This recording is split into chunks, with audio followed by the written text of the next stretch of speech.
Di jantung Jawa Timur, pada masa yang penuh gejolak, hiduplah seorang pemuda bernama Ken Arok. Ia bukan seorang bangsawan, namun ambisinya membara bagai api. Ken Arok mengabdi sebagai pengawal Akutu Mapel, Tunggul Ametung. Namun, matanya tertuju pada sesuatu yang lebih tinggi, kekuasaan dan seorang wanita yang kecantikannya merasuk jiwanya, Ken Dedes, istri Tunggul Ametung. Obsesi untuk memiliki keduanya tumbuh tak terkendali dalam benaknya. Ia yakin, untuk meraih impiannya, ada satu rintangan besar yang harus disingkirkan. Dalam kegelisahannya, Ken Arok mendengar desas-desus tentang seorang pandai besi sakti yang tinggal di desa Lulumbang, seorang pembuat senjata legendaris bernama Empu Gandring.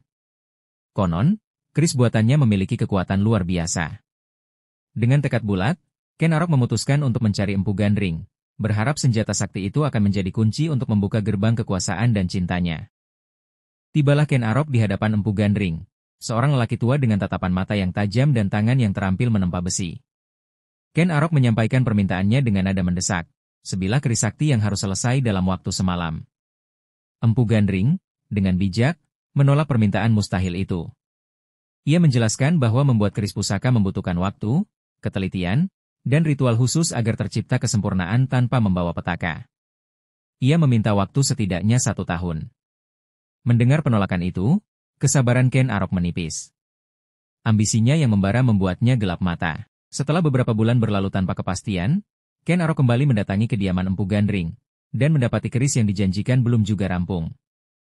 Kekecewaan dan kemarahan Ken Arok mencapai puncaknya. Kemarahan Ken Arok akhirnya memuncak.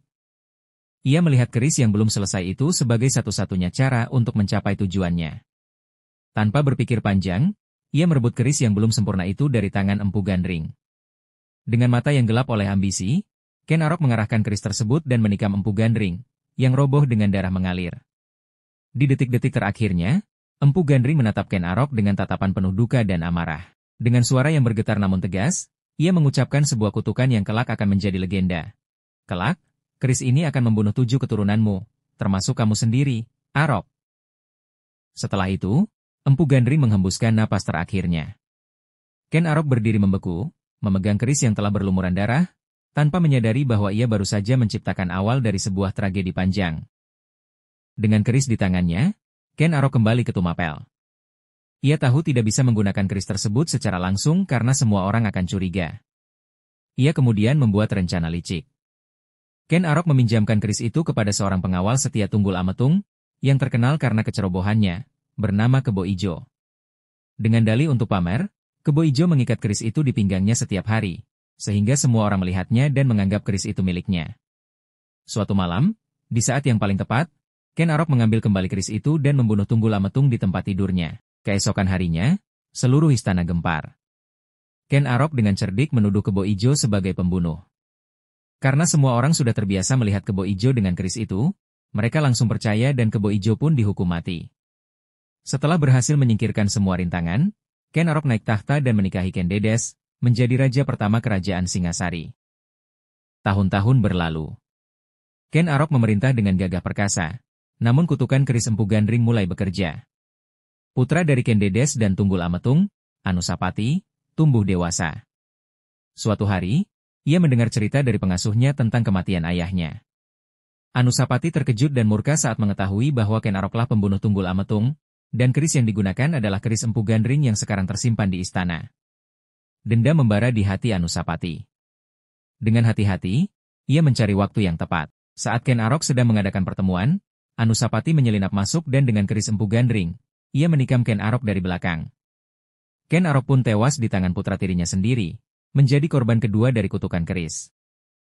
Anusapati naik tahta, namun ia tidak menyadari bahwa ia telah mewarisi kutukan yang sama. Anak tiri Anusapati, Tohjaya, putra dari Ken Arok, juga mengetahui rahasia pembunuhan ayahnya. Seperti Anusapati, dendam membara di hatinya. Tohjaya menunggu saat yang tepat, dan saat Anusapati sedang sibuk bermain sabung ayam, Tohjaya mengutus pengawalnya untuk membunuh Anusapati dengan keris Empu Gandring. Anusapati pun tewas, menjadi korban ketiga dari kutukan tragis itu.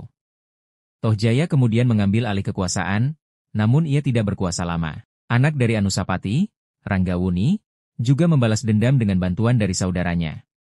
Keris Empu Gandring terus berpindah tangan, menciptakan lingkaran balas dendam dan pertumpahan darah yang tidak pernah berakhir, menghabisi raja-raja dan keturunan Singasari satu persatu.